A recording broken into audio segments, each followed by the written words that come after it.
আজকে জানাজা পড়লাম এই দেশের একজন ইসলামী চিন্তাবিদ, মানুষের কল্যাণের জন্য যিনি সব সময় কাজ করেছেন, বিচারপতি আব্দুর রব সাহেব।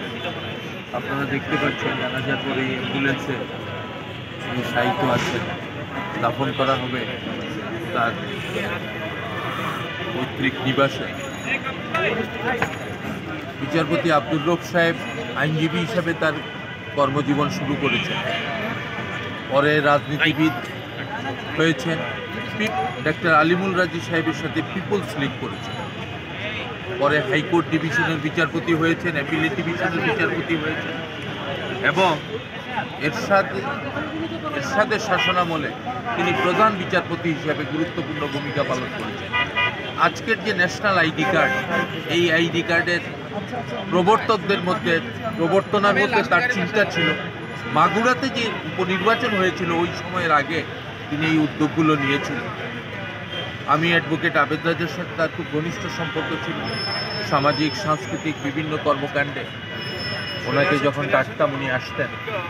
এই দেশের মানুষের মধ্যে ইসলামের সুমহান বাণী যাতে প্রতিষ্ঠিত হয়, ইসলামিক চর্চা হয়, ইসলামে মানুষ উদ্বুদ্ধ হয়, এটা উনি জীবনভর করে গেছেন।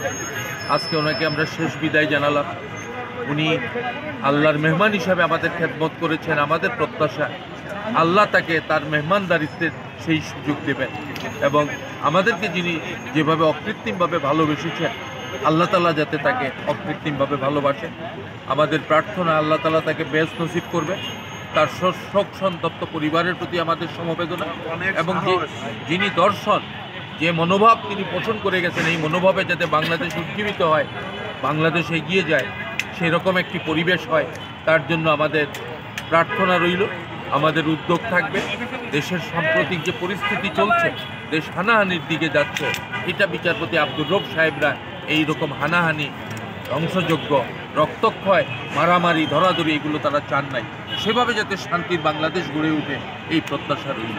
সকলকে আমাদের এই শোকবিহ্বল পরিবেশে আমরা সকলের প্রতি